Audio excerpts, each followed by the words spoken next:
Wach mar basari en kata CDF en gima osekelo ng'ur ahinya. In kidonje bunge idwa ni mondo bedi koso kik obedi.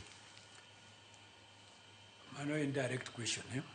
Dwaro mara kod gima nyalo timore are two things. Monda abro duoki in the context ma gima mujumbe timo. Number one, representation. Yes.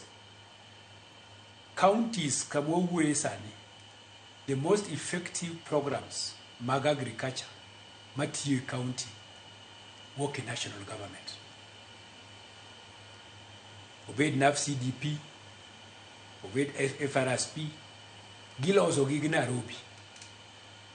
Budget madhi county iloso Nairobi.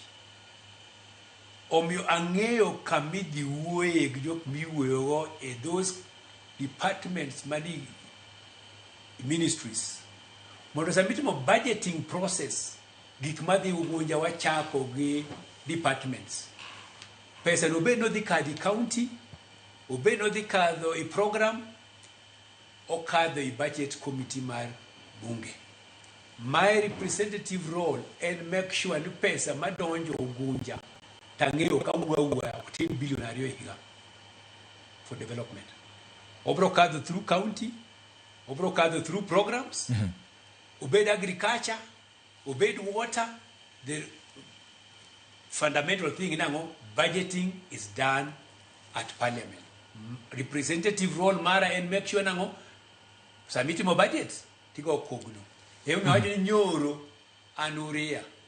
Nikech ango i budget kanyoro atiyo ni sirikal kaka mdusa maduong mochung irrigation mitimi Kenya mangima mwatimo 550,000 acres mag irrigation.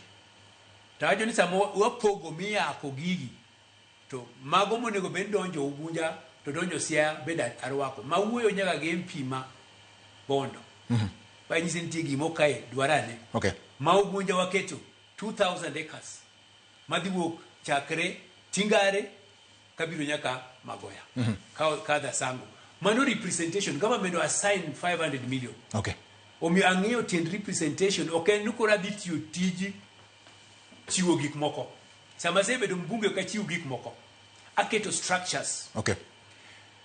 Structures go ema wadi strengthen.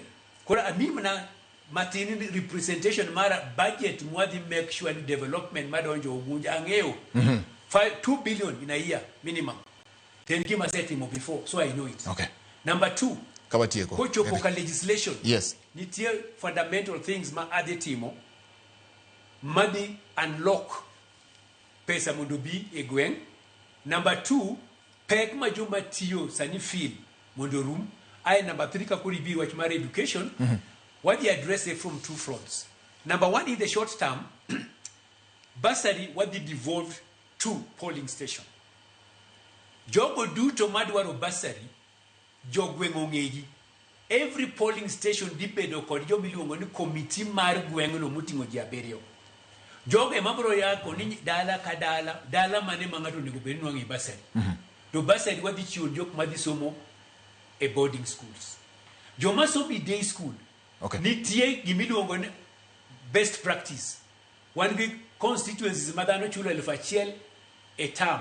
To nyithindo chamo chiemo. They are already there. Ang'egi.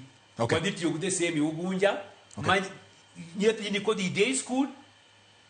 Ka pesi golo mang'eny. En 1,000. To nyithindo chiemo school. To onge gimondo basari mama ja day school. Day school te 1,000 per term. Otimore Kenya ka. Ang'ega kitime wadhi time Ugunja. Okay. Nikech ang'o? Okwadwa gimoro ne dhano ndiko barua tibiro constituency office. Tai koro ng'ato nyaki negotiate go mondo akumiyango basari. Basari jogwenge madhi yiero to sami chiwe ikele igwen. Mogik. Kech mano beneno ka kwaketo full stop. Yes. Wacho mogik engineer. Way legislation. Yes. Anyisi about structure. Yeah. Way oversight. Nyasaye kano chwe piny. Kamudho ne ntie gima nokelo ne ler. Okay. Leri wadhi kelo leri yo machal nadi. Right. Wadhi keto structures ma deal gang'o with corruption. Keto structure, adwa miya very simple example. University sani kidwa dhi, nitie formula mitiyo godo nyathi donjo go university. Sawa. Nikech ang'o structure. Okay. Wano kwadhi gore gi corruption iyo madhano temo wadhi kelo ler maki kwasekete motiyo to onge thuolo mondo corruption onwang' thuolo e gik mwadhi timo. Twadhi time both at the local level, twadhi temo time at the national level. Kar chakruok wach ne nitie mani ng'eyo. Wach nodoko gik duto ma waneno. Nobedo dhano. Nyaka ma waneno giteno biro kaluwore gi wach. Mane kama otigo godo wach ma kawuono. Yiene yauru mondo wang'ade gi kanyo nikech mitne bende tinne mitne obiro duogo kende thuolo machielo.